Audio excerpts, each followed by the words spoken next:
आज हम लोग बैक्टीरिया की बात करेंगे। वायरस हम लोगों ने समझ लिया पूरा और अब बात हम लोग करेंगे बैक्टीरिया की। बैक्टीरिया के लिए बैक्टीरिया की सेल आप लोग कल बना ही चुके हैं। इसमें तकरीबन बातें आपको बताई जा चुकी हैं, लेकिन चूंकि टॉपिक है बैक्टीरिया और इस टॉपिक की खास बात यह है कि ये टॉपिक आपने 12th में भी पढ़ा होगा, बैक्टीरिया, ठीक है। लेकिन आज आप थोड़ा अच्छे से पढ़ लीजिए। तो देखो, ल्यूमेनहॉक ने बैक्टीरिया की खोज की। एक बात ये याद रखिएगा कि बैक्टीरिया जो शब्द है वो प्लूरल है, बहुवचन है, और सिंगुलर हुआ बैक्टीरियम, ठीक। हिंदी में इसको बोलते हैं जीवाणु। ये भी आपके लिए जानना आवश्यक है। तो बैक्टीरियम या जीवाणु और प्लूरल में इसको हम बोलते हैं बैक्टीरिया। तो ल्यूमेनहॉक ने बैक्टीरिया की खोज की। बैक्टीरिया की स्टडी को बैक्टीरियोलॉजी कहते हैं, लेकिन बैक्टीरिया शब्द एरनबर्ग ने दिया था। ये आपको याद रखिएगा कि बैक्टीरिया शब्द एरनबर्ग ने दिया था, यानी कि Leeuwenhoek discovered bacteria sorry, but the term bacteria was proposed by Ehrenberg. इसके अलावा अगर आपने कभी 11th-12th में 5 किंगडम क्लासिफिकेशन पढ़ा होगा, अगर आपने ये वाला पढ़ा होगा, मोनेरा प्रोटिस्टा, मोनेरा प्रोटिस्टा, अगर आपने ये पढ़ा होगा, Monera protista, fungi, Plantae, animalia, ये आपको पांचों लिखे हुए दिखाई दे रहे हैं नम्रता? Yes sir. अगर आपने ये क्लासिफिकेशन पढ़ा होगा कभी, Monera protista, fungi, Plantae, animalia, इसको 5 किंगडम क्लासिफिकेशन कहते हैं। कल हम आपको ये समझाएंगे भी कॉलेज में। इसके हिसाब से बैक्टीरिया को मोनेरा वर्ग में रखा गया है। Bacteria were placed in Monera group. तो बैक्टीरिया को मोनेरा वर्ग में रखा गया है, ठीक।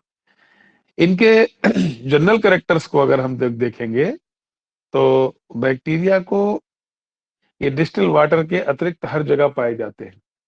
जो बैटरी में पानी पड़ता है, डिस्टिल वाटर, उसके अलावा ये लगभग हर जगह पाए जाते हैं। एक बात हमने आज आपको बताई थी कि ये बैक्टीरिया के बारे में कोई आपसे पूछे तो आपको बताना है यूनिसेलुलर एंड प्रोकैरियोटिक। तो नम्रता बताओ, प्रोकैरियोटिक किसे कहते हैं? सर प्रोकैरियोटिक वो सेल्स होती हैं जिनमें सर ट्रू न्यूक्लियस नहीं होता है। बिल्कुल सही, शाबाश। Thank you. तो ओके, न्यूक्लियस में अब प्रोकैरियोटिक न्यूक्लियस कैसा होता है? प्रोकैरियोटिक न्यूक्लियस में न्यूक्लियोलस नहीं होता, न्यूक्लियर मेम्ब्रेन नहीं होता, और बैक्टीरिया में केवल डीएनए होता है। बैक्टीरिया में केवल डीएनए होता है और डीएनए में हिस्टोन प्रोटीन नहीं पाई जाती। ऐसे न्यूक्लियस को न्यूक्लियोइड या जीनोफोर कहते हैं। याद रखिएगा, पुराने टाइप का न्यूक्लियस जो होता है, ऐसा न्यूक्लियस, मान लीजिए ये सेल है और ये इसका न्यूक्लियस है। अब इस न्यूक्लियस में केवल डीएनए है, ओनली डीएनए, ओनली डीएनए। ऐसा न्यूक्लियस न्यूक्लियोइड कहलाएगा, न्यूक्लियोइड।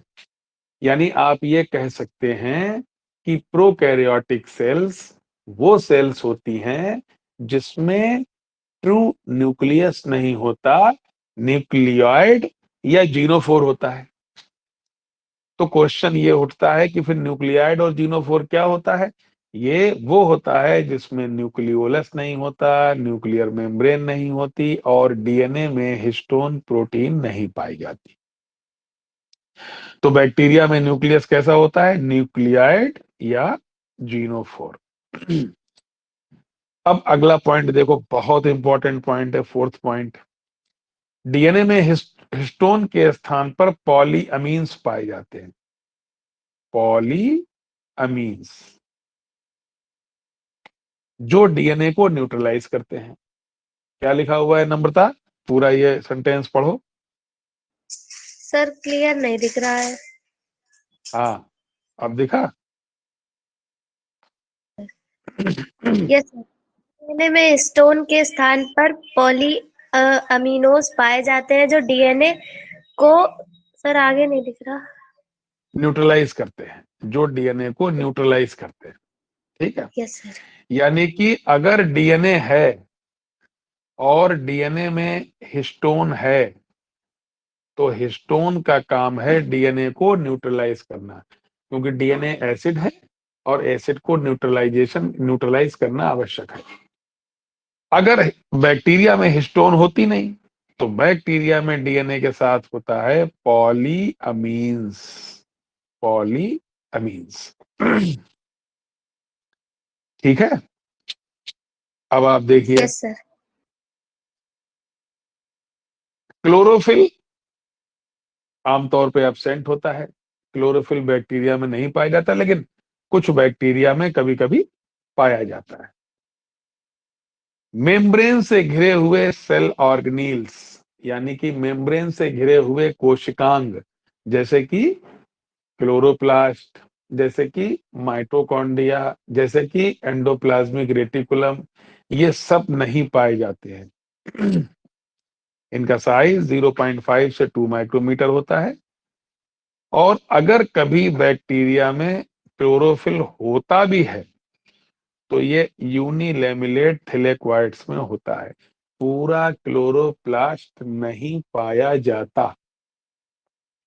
क्लोरोप्लास्ट का एक छोटा सा पार्ट होता है थिलेक्वाइड, उसमें क्लोरोफिल होता है, अगर होता है तो। अब देखिए, बैक्टीरिया की शेप कैसी होती है।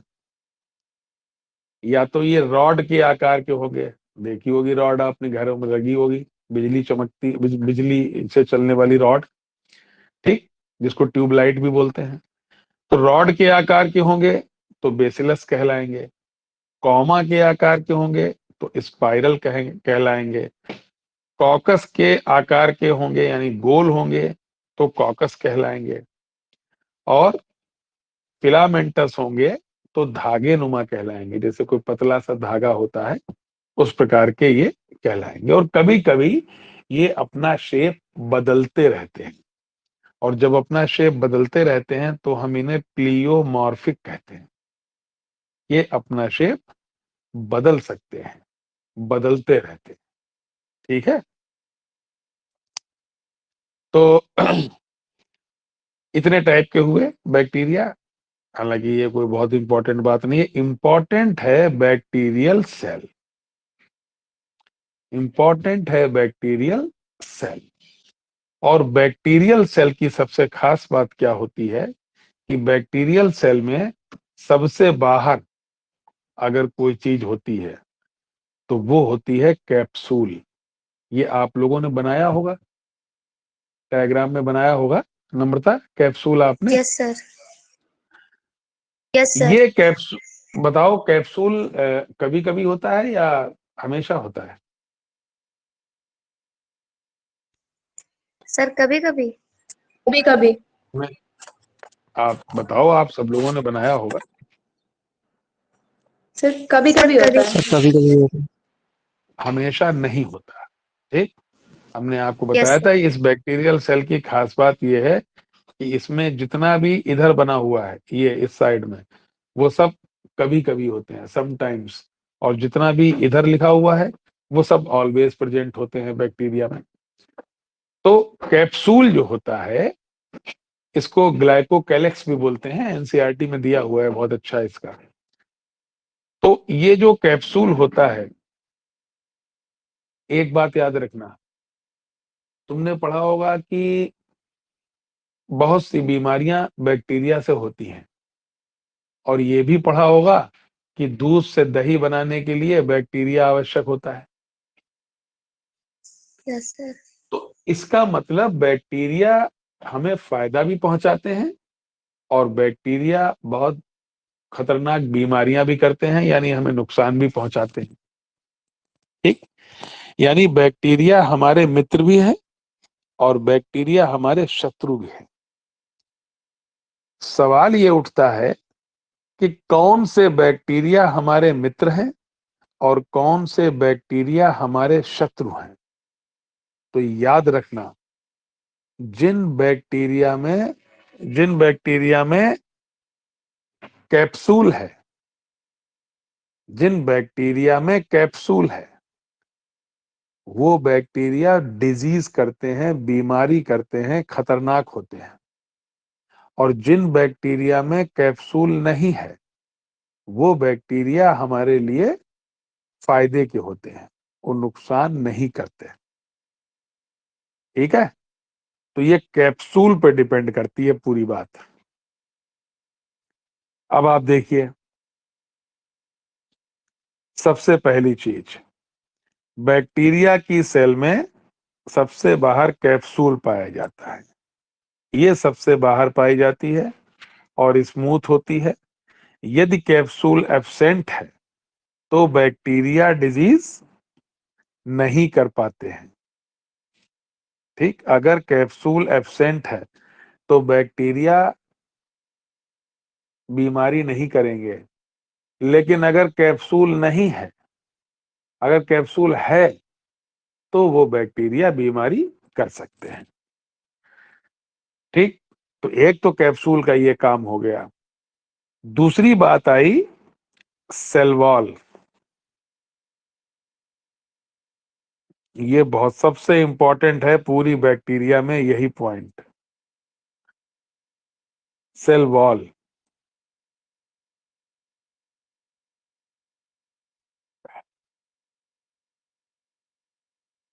ये म्यूकोपेप्टाइड और पेप्टाइडोग्लाइकान की बनी होती है। बस एक लाइन लिखनी है तुम्हें, भले ही इसमें ज्यादा लिखा हुआ है, लेकिन तुमको एक लाइन लिखना है कि ये म्यूकोपेप्टाइड या पेप्टाइडोग्लाइकान की बनी होती है। यानी कि आम तौर पे जो बैक्टीरिया होते हैं, जो प्लांट होते हैं, उनमें सेल वॉल सेलुलोज की बनी होती है, लेकिन बैक्टीरिया में सेल वॉल म्यूकोपेप्टाइड या पेप्टाइडोग्लाइकान की बनी होती है। अब यहां पर देखो, याद रखने वाली क्या बात है। हमने तुम्हें सुबह बताया था, कौन बताएगा मुझे, बताओ, अगर करण तिवारी तुम ज्वाइन किए हो, प्लांट सेल और एनिमल सेल में क्या फर्क होता है?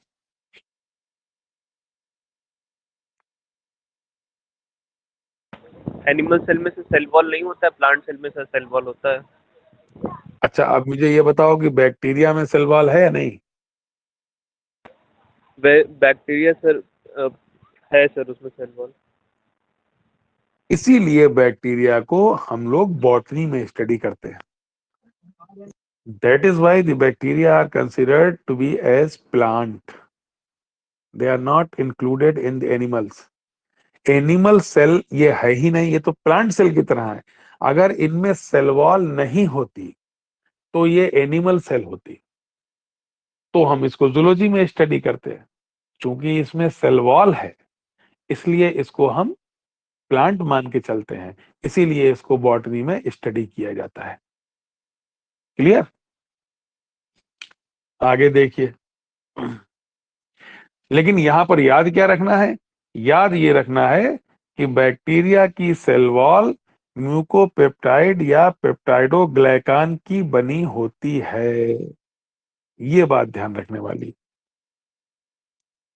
चलिए, अब देखिए, कोई भी सेल हो, चाहे प्लांट सेल हो, चाहे एनिमल सेल हो, चाहे बैक्टीरियल सेल हो, हर सेल में पाई जाती है सेल मेम्ब्रेन।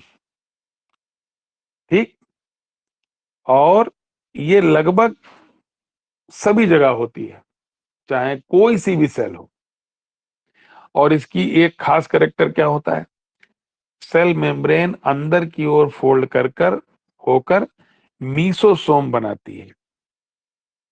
जिससे सेल मेम्ब्रेन का सरफेस एरिया बढ़ जाता है और रेस्पिरेशन के लिए अधिक स्पेस मिल जाता है। कैसे, देखिए आप, ये तो हो गई सेल वॉल, ठीक, ये हो गई सेल वॉल, और अंदर होती है सेल मेम्ब्रेन। ये देखो, ये आ रही है सेल मेम्ब्रेन। अब देखो, ये अंदर की तरफ फोल्ड हो गई।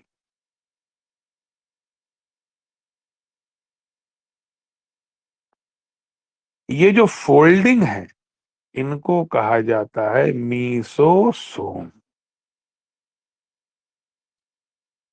अब फोल्डिंग से क्या हुआ? फोल्डिंग से ये हुआ कि ये जो मेम्ब्रेन जा रही है, इसको अधिक स्पेस मिल गया, इसको स्पेस अधिक मिल गया, ठीक है। तो एक तो ये बात आपको याद रखनी है कि सेल मेम्ब्रेन हमेशा सेल वॉल के अंदर होती है, और सेल मेम्ब्रेन फोल्ड होकर मीसोसोम बनाती है।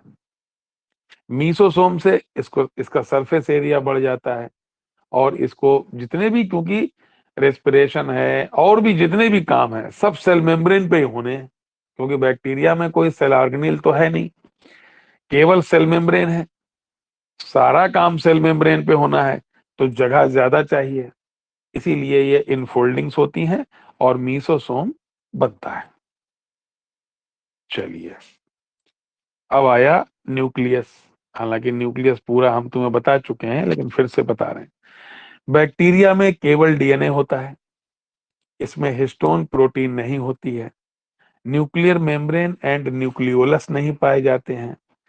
इस प्रकार के न्यूक्लियस को न्यूक्लियाइड या जीनोफोर कहते हैं। हिस्टोन के स्थान पर पॉली अमीन्स होते हैं। बहुत इंपॉर्टेंट कैरेक्टर, बहुत ही इंपॉर्टेंट कैरेक्टर। हिस्टोन के स्थान पर पॉली अमीन्स होते हैं, ठीक। और इससे भी ज्यादा इंपॉर्टेंट कैरेक्टर एक और आ रहा है कि कभी कभी बैक्टीरिया में कुछ एक्स्ट्रा डीएनए होता है, इसे प्लाज्मिड कहते हैं। एक्स्ट्रा डीएनए समझ लो, मान लो ये बैक्टीरिया की सेल है और ये बैक्टीरिया का डीएनए है, ये बैक्टीरियल सेल है और ये बैक्टीरिया का डीएनए है। तो बैक्टीरिया की सेल में कभी कभी कुछ एक्स्ट्रा डीएनए पड़ा होता है, इसको हम प्लाज्मिड कहते हैं, ठीक। एक्स्ट्रा डीएनए, प्लाज्मिड का मतलब एक्स्ट्रा। हालांकि इसको एक्स्ट्रा न्यूक्लियर डीएनए कहते हैं, कि न्यूक्लियस के अलावा जो डीएनए होता है, लेकिन आप एक्स्ट्रा डीएनए के तौर पे याद कर सकते हैं। ये हमेशा नहीं पाया जाता, ये बात याद रखना। देखिए, अभी आपको ऊपर हमने दिखाया था, ये देखिए, ये है प्लाज्मिड, ठीक, ये बना रखा हमने प्लाज्मिड।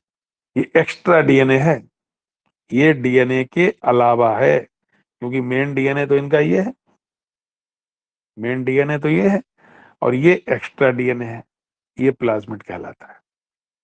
तो ये बैक्टीरिया में मैंने बताया था, जो इधर लिखा हुआ है वो कभी कभी पाया जाता है, और जो इधर लिखा हुआ है वो हमेशा पाया जाता है। तो डीएनए हमेशा पाया जाएगा, लेकिन प्लाज्मिड कभी कभी पाया जाएगा। चलिए, अब आई बात राइबोसोम की। ये 70s टाइप के होते हैं, जो 30s और 50s से मिलकर बने होते हैं, और कभी कभी राइबोसोम आपस में मिल जाते हैं और पॉलीसोम बनाते हैं। तो राइबोसोम प्रोटीन का निर्माण करते हैं, यही एक काम होता है राइबोसोम का। तो ये बात ध्यान रखना कि राइबोसोम प्रोटीन का निर्माण करते हैं। प्रोकैरियोट्स में पाए जाते हैं 70s, और यूकैरियोट्स में कौन से पाए जाते हैं, नम्रता बताओ जरा। Yes sir. प्रोकैरियोट्स में 70s राइबोसोम्स पाए जाते हैं, लेकिन यस यूकैरियोट्स सर। में कौन से पाए जाते हैं, सर 80s टाइप। बताओ। आकर्षी परमार, तुम बताओ। प्रियांशी। सर मैं बताऊं? हाँ, अपना नाम बताओ, फिर बताओ। सर हाँ बताओ। तरन युगान सिंह। सिंह। ब्रजभान, हाँ बताओ ब्रजभान। सर 70s और 805 यस 805S, ये कौन सा एस होता है भाई? यस तुम्हें नहीं पता इसका वो मतलब। 80 दूसरा बताओ को। सर सर 20S और 80S करण तिवारी। हाँ दोनों, हाँ दोनों दोनों करण बिल्कुल सही। देखो प्रोकैरियोट्स में 70S पाए जाते हैं, ठीक, और यूकैरियोट्स में 70S और 80S दोनों। ये 805 नहीं, ये एस है। एस का मतलब सेडिमेंटेशन कोएफिशिएंट। और अगर तुम्हें राइबोसोम में एस का मतलब नहीं पता है तो समझ लो कि आधी जिंदगी तुम्हारी चौपट हो गई, आधी जिंदगी तुम्हारी खराब है ब्रजभान, अगर तुम नहीं जानते हो एस का मतलब तो। खैर, अब हम एस का मतलब तो खैर बताने से रहे, कभी मौका लगेगा तो बताएंगे, ये तो छठे क्लास का है। अगला आया फ्लैजेला। फ्लैजेला ये लोकोमोशन में हेल्प करते हैं, यानी ये मूवमेंट में हेल्प करते हैं। और फ्लैजेला के आधार पर बैक्टीरिया निम्न प्रकार के होते हैं। कैसे, देखिए आप, ए ट्राइकस। ए ट्राइकस का मतलब इनमें फ्लैजेला नहीं पाए जाएंगे। मोनोट्राइकस सिंगल फ्लैजेला, ठीक। एम्फीट्राइकस दोनों तरफ एक एक फ्लैजेला, एक इधर एक इधर, ठीक। उसके बाद ये सिफेलोट्राइकस छोड़ देना, इसकी डिमांड आजकल कम हो गई है, इसकी कहानी खत्म हो गई, ठीक।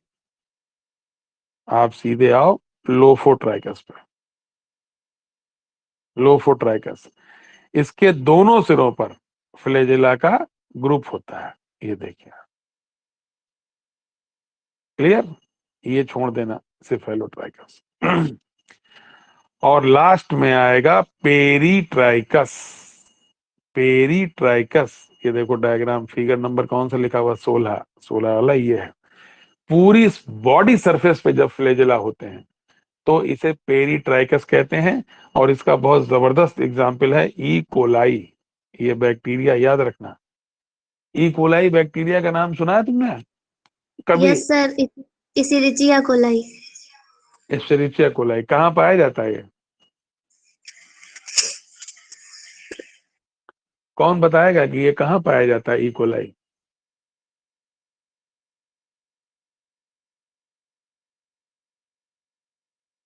कोई बताएगा ई कोलाई बैक्टीरिया कहाँ पाया जाता है? देखिए, एस्चेरिचिया कोलाई, ठीक।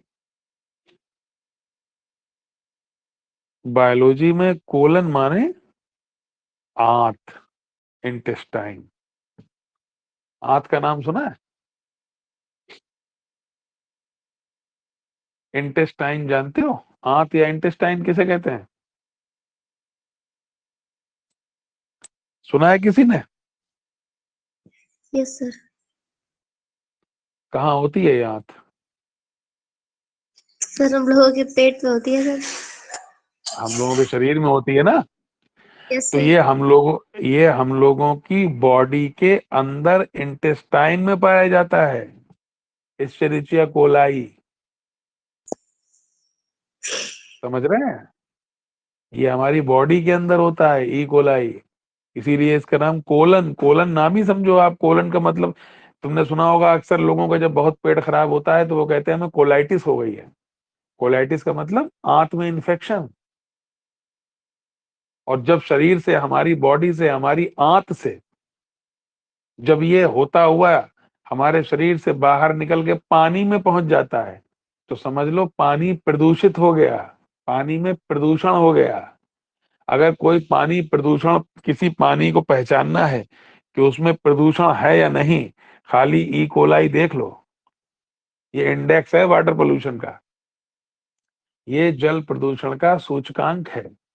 अगर पानी में ई कोलाई है तो समझ लो वो पानी में प्रदूषण है, और पानी में ई कोलाई नहीं है तो हो सकता है प्रदूषण ना हो। सॉरी।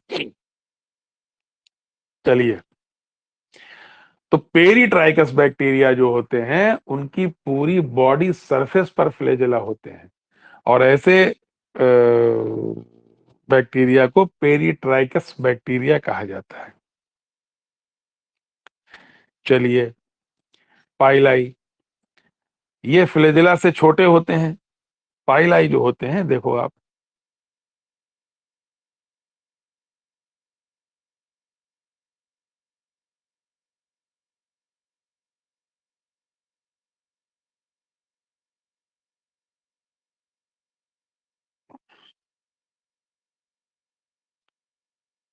पाइलाई अगर आप देखेंगे, ये है पाइलाई।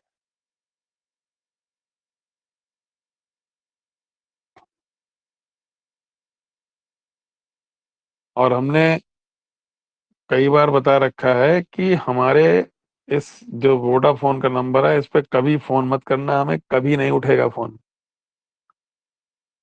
कभी फोन नहीं उठेगा, ध्यान रखना ये बात। नम्रता, समझ में आ रही बात? Yes sir. लेकिन मैसेज का हमेशा जवाब मिल जाएगा, हमेशा जवाब भी। अगर तुम कॉल करोगी, जैसे ये लड़की हमें कॉल कर रही है अभी, सेमेस्टर सेकंड की, हम काट रहे हैं कॉल क्योंकि हमारी क्लास चल रही है। अब हम इसका नंबर देख के इसको ब्लॉक कर देंगे, ताकि ये आगे हमें इस नंबर पे कॉल ना कर पाए, क्योंकि इस नंबर से हम अपनी क्लासेस चलाते हैं। खाली तुम्ही को नहीं पढ़ा रहे हैं हम बहुत कुछ पढ़ाते हैं इससे। अगर इस पे हम कॉल अटेंड करने लगे तो हो गया हमारा काम। खैर, तो ये देखो पाइलाई, अब आप देखें, आप गौर से, ये फ्लैजेला है, ये पाइलाई है, और 4 पाइलाई, ये सेक्स पाइलाई। ठीक, तो पाइलाई छोटे होते हैं और सेक्स के दौरान ये मेल में पाए जाते हैं। मेल बैक्टीरिया में कुछ अतिरिक्त सेक्स पाइलाई होते हैं जो कॉन्जुगेशन में हेल्प करते हैं। अभी जब हम आपको कॉन्जुगेशन पढ़ाएंगे तो आपको बताएंगे। और ये ग्राम नेगेटिव बैक्टीरिया में पाए जाते हैं। ये ग्राम नेगेटिव और कॉन्जुगेशन, ये दोनों हम पढ़ाएंगे आपको, ठीक है। तो ये हुई बैक्टीरिया की सेल, बैक्टीरिया की सेल का स्ट्रक्चर। अब मुझे बता दो आप कि बैक्टीरिया की सेल में कोई ऐसी बात जो आपकी समझ में ना आई हो, वो आप मुझे बता दें। बताओ भाई, करण तिवारी, कोई सवाल है आपके दिमाग में जो तुमको लगता है कि बैक्टीरिया की सेल में अनुत्तरित रह गया हो?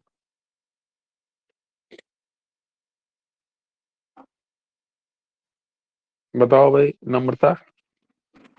यस सर, कुछ नहीं। बाकी जो बचा वो कल कॉलेज में, ठीक है। Yes sir.